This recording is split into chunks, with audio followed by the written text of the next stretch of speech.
Bawat hibla ng buhay ay may tinatagong liwanag.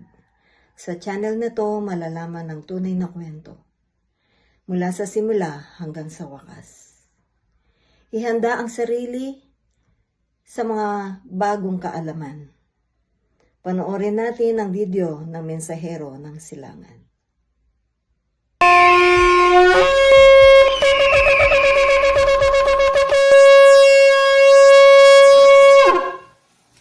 Lalo na sa ating mga loyal supporters.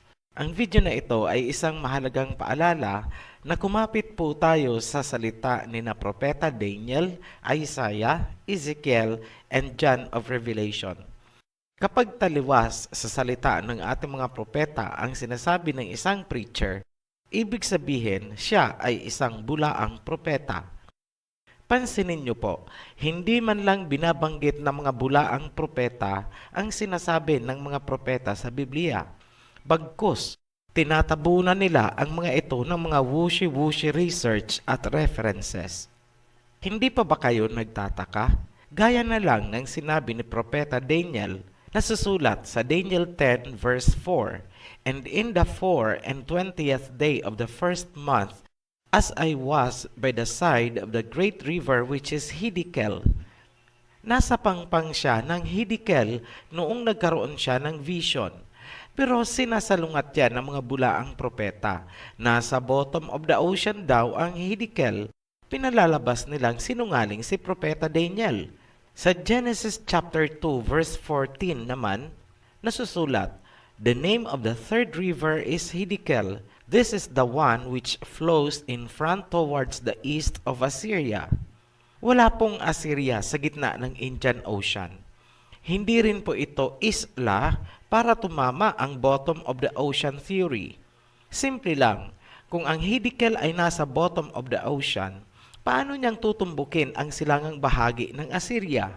Paanong nagkaroon ng vision si Prophet Daniel sa pangpang ng Hiddekel kung nasa bottom of the ocean yan?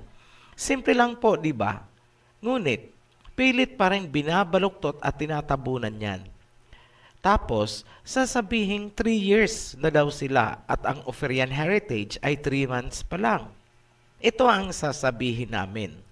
The greatest lies of the ages are centuries old. Ang kasinungalingan ay kasinungalingan kahit ilang centuries pa yan lumipas. Bakit kami nagpapaalala? Expected po kasi natin na mangyayari ito at yan ay simula pa lamang. May nangyayari ngayon sa grassroots na isang organizing activity. This is something big more than what you think. Akala nyo ganyan-ganyan lang yan. Hindi po. Community or grassroots mobilization po ang nangyayari. Watch out for the big agenda behind. Later, makikita mo na ang mga representatives niya na naglalabi na sa Senado at Kongreso. Isa lang ang target niyan. Gusto nilang kontrolin ang foreign policy ng Pilipinas by influencing both yung mga lawmakers at electorate. Nag-iipon lang yan ng mga supporters, chapter by chapter sa bawat probinsya at municipalities. Multi-system approach po yan, tawagin nating Project Ophir. Target nilang impluwensyahan ang foreign policy dahil sa oras na tayo ay umanib sa samahan ng mga bansa na nasa teritoryo ni Shem, buo na ang silangan.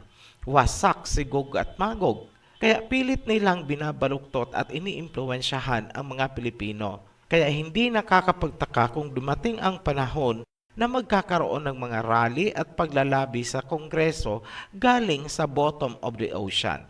Gulat sila dahil may isang Ophirian heritage na biglang sumulpot. Kitang-kita kasi natin ang pattern. Project Christianization noon, ngayon naman Project Ophir. Mystery Babylon talaga. Look back at our history na pilit nilang itinago. Pero sumingaw din. Ecclesiastes chapter 1 verse 9, "What has been will be again. What has been done will be done again. There is nothing new under the sun." Sila pa rin yan, mga Europeans, na nagpahirap sa mga ninuno natin. Kung maibalik man sa atin ang pangalang Ophir, dapat lang, lahi nila ang nagbura niyan, lahi din nila ang magbabalik. Parang balanggiga bells lang. Ninakaw nila, ibalik nila. Ang lagay ba ay utang na loob pa rin ng mga Pilipino ang pagbabalik nila ng mga yan? Wow ha! Ito ang challenge ng Oferian Heritage. Kung talagang sinusuportahan nila ang katotohanan, pakidiscuss po sa mga conferences ang transatlantic slave trade at ang Philippine Genocide of 1898 hanggang 1906. Pakidiscuss din kung sino ang mga totoong Hebreo na tumupad sa Deuteronomy 28 at ano ang relasyon nila sa mga Pilipino. Tingnan natin ang totoong spirit ng may sugo dyan. Let me speak in English. Here is the final challenge from Oferian Heritage.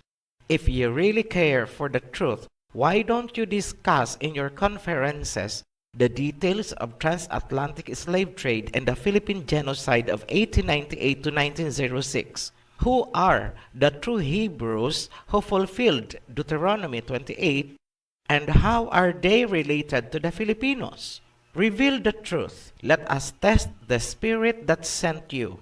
Sa mga kapwa Pilipino, may plano sa atin ang Ama. Ang kailangan lang natin ay magtiwala sa kanyang kaparaanan. May mga gagamitin siyang tao para sa atin. Isang lahi na hindi sumali sa transatlantic slave trade at wala ding history na dinigma ang mga Pilipino. Tandaan natin, ang divine intervention o kaparaanan ng Ama ay dumarating sa isang paraan na hindi natin inaakala. Naniniwala po ako na ikaw na nanood ay maraming katanungan at unti-unting nabubuksan ang iyong diwa. Kung nais mong magpatuloy, subaybayan ang nasabing video ng Mensahero ng Silangan. I-follow lang ito, i-share at i-subscribe. Maraming salamat po.